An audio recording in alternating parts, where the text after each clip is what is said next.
Bonjour à tous. Que la paix soit sur vous tous. Je salue les étudiants qui sont présents dans cette salle, africains et russes.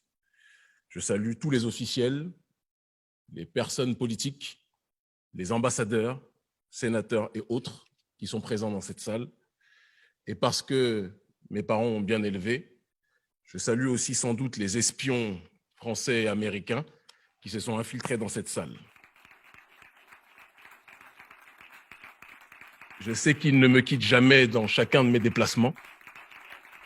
Et nous allons faire en sorte qu'ils ne se soient pas déplacés pour rien aujourd'hui et qu'ils aient beaucoup de notes à prendre.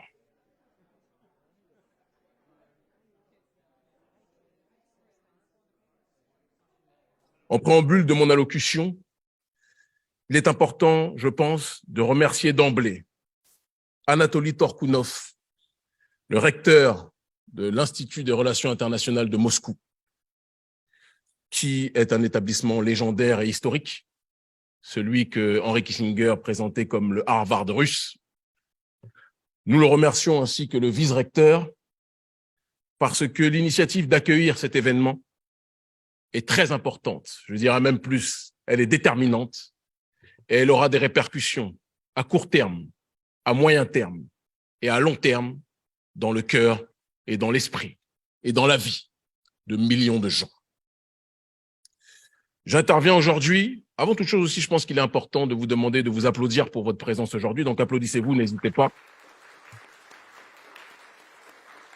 J'espère que le traducteur ou la traductrice fait bien son travail.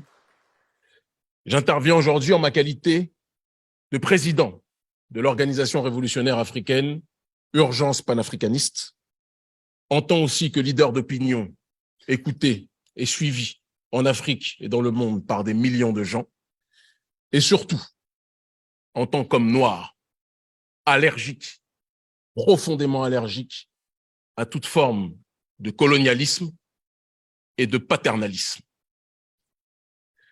Mon discours sera différent de celui du président de la CEDEAO qui est actuellement présent à Moscou, Umaro Embalo Sissoko, différent aussi du président de l'époque de l'Union africaine, Macky Sall, parce que mon discours sera franc. Seule la franchise peut permettre d'établir un partenariat rigoureux et solide sur la durée entre la Russie et l'Afrique. C'est le manque de franchise qui existe malheureusement entre nos dirigeants africains dans leurs échanges, dans leurs revendications avec les autorités russes qui entraîne parfois que le fait qu'on croit que nous sommes sur un même front alors qu'en réalité, nos dirigeants africains sont pour la plupart trop souvent cooptés par l'élite occidentale. La thématique générale de cet événement était Afrique-Russie, what next? Et ma thématique particulière à l'intérieur de ce forum, de cet événement historique, était le rôle du panafricanisme dans la résistance multipolaire à l'hégémonie et à l'impérialisme d'Occident. Autrement dit, avant de parler, et je le ferai, de la collaboration Afrique-Russie, il est important de parler du passé, du présent et des aspirations futures du peuple africain dans le monde dans lequel nous vivons. Car on ne peut pas comprendre la collaboration et les buts de la collaboration entre l'Afrique et la Russie si on ne comprend pas en priorité les aspirations de chaque partie. Pour mieux vous situer, parce qu'on dit toujours d'où tu parles, d'où vient ta réflexion, il est important de préciser que je suis issu d'une région dans le monde, l'Afrique que l'on présente comme l'Afrique francophone, une région colonisée avec violence, arrogance, insolence, indécence par l'élite de France qui a exploité des millions d'Africains, qui exploitent, qui pillent de manière professionnelle et systématique nos ressources issues de nos sols. Cette même France, ou du moins cette même oligarchie de France, qui a détruit la Libye, qui a assassiné le colonel Kadhafi, alimentant, générant, structurant le terrorisme et la déstabilisation au Sahel. Cette même élite de France, je différencie l'élite de France, j'y reviendrai tout à l'heure, du peuple français qui subit lui aussi les dérives de son gouvernement, cette même élite de France qui par la suite a l'arrogance de venir se présenter comme un pompier voulant éteindre le feu qu'ils ont pourtant allumé au Sahel. Cette même France, cette même élite de France qui nous impose son système génocidaire économique qu'est le franc CFA, qui avantage les entreprises françaises, les multinationales occidentales, mais empêche les populations africaines de commercer efficacement entre elles. Cette même élite de France qui nous impose des dirigeants marionnettes qui tuent leur peuple, tel que le président actuel, parce qu'il faut le dire tel qu'il est, le président actuel du Tchad, Mahamat Déby, soutenu par le président Macron, ce président Mahamat Déby qui assassine en masse sa population.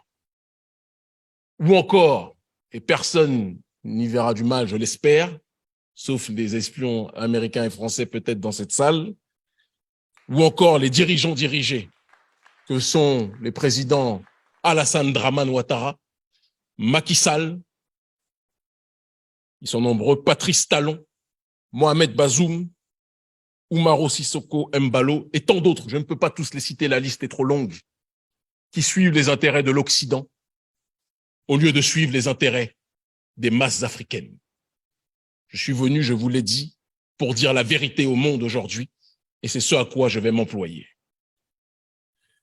Je ne peux pas non plus passer sous silence, quand on parle d'Afrique, parler de sa diaspora, à travers Haïti, qui depuis la bataille de Vertières a été persécutée, a été isolée, a été humiliée, a été asphyxiée par l'élite occidentale et notamment, plus particulièrement, l'élite française et américaine qui aime voir notre peuple en bas dans cette région du monde. Je me présente donc en face de vous en tant que voix africaine qui porte dans son ADN les coups reçus, les persécutions subies par le violeur politique, économique, psychologique, pluriséculaire de l'Afrique que constitue l'élite occidentale et plus précisément, en ce qui nous concerne, le gouvernement français. Je précise bien oligarchie et gouvernement et non pas le peuple, car comme je l'ai dit, les masses occidentales, le prolétariat occidental subit aussi les dérives de son gouvernement, de leur gouvernement, et donc je ne veux pas généraliser, essentialiser la responsabilité des crimes commis par leurs élites. C'est donc fort de mon expérience de membre issu d'un grand peuple, courageux et digne, bien que persécuté depuis un certain nombre de temps, que je me présente à vous aujourd'hui. Un peuple qui, parce que arnaqué par les sourires d'anges, alternant avec les coups meurtriers distribués depuis des siècles par l'Occident, n'acceptera plus jamais des partenariats viciés, de gens qui se présentent comme des amis alors qu'ils ne sont là que pour nous dépouiller. J'espère que la traduction fonctionne. Cette attitude de méfiance s'adresse à tous nos partenaires potentiels sans exception. Aucun peuple ne peut fonctionner dans l'autarcie et donc nous avons tous besoin les uns des autres. Mais la limite à cette interdépendance sera le respect ou l'irrespect vis-à-vis de nos peuples, vis-à-vis des principes de souveraineté et vis-à-vis aussi de nos diasporas. Car tout le monde, l'humanité entière, aime les ressources africaines, mais aux quatre coins du monde, les diasporas africaines vivent des problèmes de discrimination, de difficultés d'accès au logement, partout dans le monde, sans exception, et je pense que les vrais partenaires devront faire un effort pour accompagner de la meilleure façon possible nos diasporas. Et c'est dans le cadre de l'exploration, donc, de cette collaboration, venons donc maintenant à l'Afrique-Russie, après avoir placé le décor, de l'exploration, de l'analyse prospective, de la collaboration entre l'Afrique, ce grand peuple d'Afrique, et ce grand peuple de Russie, que je suis présent aujourd'hui. Comme nous, La Russie subit depuis trop longtemps, mais avec dignité, avec courage, une guerre qui ne dit pas son nom, orchestrée par l'oligarchie d'Occident. Une guerre qui a vu l'Union soviétique être démantelée lâchement par les trucages et autres manipulations lors de la chute du mur de Berlin. Ville de Berlin que nous autres Africains connaissons très bien, puisque notre continent a été découpé tel un gâteau lors de la conférence de Berlin en 1884 et 1885 par des gens qui ne voyaient pas les Africains comme des êtres humains, mais comme des sous-hommes qui devaient être colonisés, esclavagisés et maltraités. Nous avons donc, à travers Berlin, un profond point commun. Et je pense qu'il y en a d'autres raisons de ma présence ici aujourd'hui. Il est important, je pense, pour qu'on puisse se comprendre aussi que la Russie aujourd'hui, parce qu'on voit dans les médias occidentaux globalistes, ceux qui dirigent le monde, que la Russie est un pays impérialiste et agresseur qui dominerait, qui agresserait l'Ukraine. Or, ce n'est pas ce qui se passe. Nous savons tous pertinemment, parce que nous avons un cerveau pour réfléchir par nous-mêmes, que l'OTAN mène une guerre à tous ceux qui veulent la souveraineté, à tous ceux qui veulent l'autodétermination, à tous ceux qui veulent disposer de leur propre destinée. Et l'Ukraine, l'élite d'Ukraine, et non pas le peuple ukrainien, l'élite d'Ukraine a été instrumentalisée à travers Zelensky pour provoquer, pour encercler et pour tenter de nuire à la Russie. La Russie n'est pas dans une démarche d'attaquer, mais dans une démarche de se défendre. Un peu comme si il y avait des gens qui provoquaient une maison, qui lançaient des pierres depuis des années contre une maison. Les propriétaires de la maison ne réagissent pas, ils observent et ils disent toujours faites attention, un jour nous allons réagir. Et au moment où les propriétaires de la maison qui subissent des attaques, des jets de pierres violents, des cailloux sur la maison, ces propriétaires décident de sortir de la maison et de se défendre, les caméras sortent, surgissent et disent que les propriétaires de la maison agressent des pauvres innocents sans dire que ce qu'ils présentent comme les innocents étaient ceux qui avaient lancé des pierres au commencement. Personne n'est bête. Et les Africains voient le monde tel qu'il est. Et non pas tel que CNN ou France 24 ou BBC voudraient le voir. Il est important aussi donc de dire que vous avez votre Zelensky, mais nous autres Africains aussi avons nos Zelensky. Des dirigeants africains manipulés par l'élite occidentale qui aiment plus l'Occident que l'Occident s'aime lui-même. Ils sont plus attirés par la fastuosité de Paris, de Londres, de Rome, de Washington, que par les valeurs et la beauté traditionnelle de nos pays. Ces dirigeants, ces Zelensky locaux, nous les combattons aussi. Lorsque l'on parle de cette guerre que l'Occident mène au reste du monde, il est important d'insister sur le fait que la révolte des peuples souverainistes devra être le langage commun usité. Et lorsque l'on parle de révolte des peuples, il est important d'exposer, de clarifier la nature de la guerre. Parce que c'est une guerre mondialiste que nous connaissons. Certains disent ce n'est pas une... Non, c'est une guerre mondialiste. De l'oligarchie d'Occident contre le reste du monde, contre les peuples fiers. Si on ne le comprend pas, on ne saura pas où nous irons. Et dans la nature de cette guerre, ce n'est plus le bloc capitaliste contre le bloc communiste, c'est une évidence. C'est deux blocs. Le bloc des peuples traditionnels, ceux qui défendent leur identité, ceux qui défendent leur tradition, ceux qui défendent leur vision particulière du monde, contre le bloc globaliste néolibéral, économique et sociétal, matérialisé par ce qu'ils appellent le progressisme.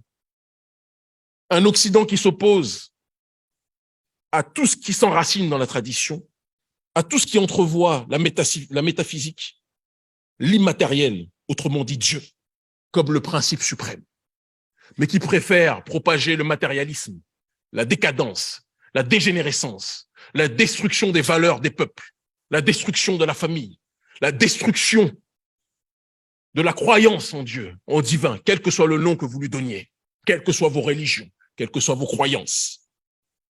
Un Occident dégénéré qui veut imposer son schéma de société au reste de l'humanité, et y compris à son propre peuple qui n'est pas toujours d'accord avec cette réalité. Quand je parle de tradition, je ne parle pas de coutumes humaines, mais de la tradition primordiale dont parlait notamment le métaphysicien René Guénon. Le principe originel de l'univers, la force nourricière et créatrice du monde. L'Occident a décidé de combattre ce principe et les peuples qui lui résistent sont diabolisés. La Russie en fait partie, la Chine en fait partie, les peuples africains, je ne parle pas des marionnettes à la tête de nos États, mais les peuples africains en font partie aussi. Et nous avons la nécessité, le devoir de nous unir face à ce cancer évoqué. Ce vent de résistance traverse donc, comme je l'ai dit, la Russie, l'Afrique, la Chine, le Venezuela, Cuba et d'autres pays au Moyen-Orient, au Proche-Orient, qui subissent très souvent des révolutions dites de couleur, qui sont des révolutions pro-Occident pour déstabiliser les États, pour imposer ce qu'ils appellent la démocratie, mais qui n'est rien d'autre qu'une gestion occidentale du pouvoir. J'insiste sur la nécessité que la révolte des populations soit coordonnée dans le respect strict des diverses souverainetés.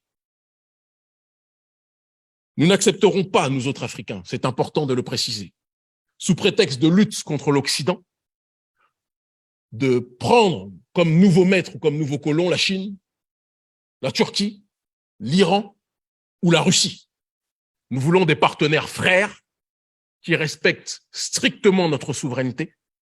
Et je comprends que quand on a des dirigeants qui se comportent comme des serpillères en Afrique, ça ne donne pas envie au reste de l'humanité de nous traiter dans une démarche de souveraineté.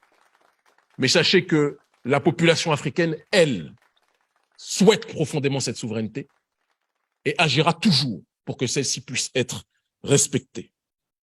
Nous serons aussi regardants sur le principe évoqué par les autorités russes notamment de défense de la souveraineté. S'agit-il de la souveraineté populaire ou de la souveraineté des dirigeants? Je dis ça parce que, par exemple, au Togo, le dirigeant Faure Gnassingbé, marionnette de la France depuis de nombreuses années, est assez intelligent pour à la fois être dans la logique du colonialisme français et à la fois avoir des bons contacts et des bons contrats en armement avec le gouvernement russe. Le peuple togolais et les masses africaines veulent un partenariat sincère avec la Russie. Mais nous regarderons aussi les dirigeants soutenus, car il y en a qui ne veulent pas la souveraineté de la population africaine. C'est très important que j'insiste sur ce point. Dans le même temps que nous nouons des liens avec vous, il est tout à fait logique que nous tissions des partenariats honnêtes et sincères avec d'autres nations qui peuvent ne pas toujours être d'accord avec la Russie sur les méthodes utilisées. C'est le droit de chacun de pouvoir décider du chemin emprunté. La Russie, je l'ai dit, est un peuple grand, comme le peuple africain est un peuple grand. Les géants ont tout pour se comprendre, ont tout pour s'entendre. Il faut tracer sur le terrain scientifique, politique, technologique, des nouvelles voies pour avancer. Il y a un proverbe africain qui dit que l'immensité des ressources africaines que nous avons fait que le reste du monde a la montre, mais que nous sommes le temps. Et pour lire l'heure, pour lire le temps, nous avons besoin de la montre. Mais une montre sans le temps n'a aucune incidence, importance, aucun sens. Et donc, c'est la coordination, l'échange des différentes connaissances, des différents moyens, des différentes technologies qui permettront aux Africains et aux Russes d'avoir une collaboration des plus efficientes. Je terminerai mon propos en vous disant que si le gouvernement russe veut une collaboration radieuse avec l'Afrique, les autorités russes doivent véritablement parier sur la jeunesse africaine, comme certains l'ont déjà fait et je les en remercie. Car la jeunesse africaine constitue la majorité du peuple africain. Et contrairement aux dirigeants africains qui, lorsqu'il y a eu l'effondrement du mur de Berlin, vous ont tourné très rapidement le dos durant les années 90, par manque d'honnêteté, la jeunesse africaine, elle, est beaucoup plus sincère. Vous l'avez vu, beaucoup plus franche aussi. Mais je le disais tout à l'heure et je le redis aujourd'hui, seule la franchise entre nous permettra d'avoir un partenariat solide. Et je vous le redis, nous sommes les leaders d'aujourd'hui et nous sommes les leaders de demain. Pariez donc sur nous pour un avenir solide demain. Merci infiniment.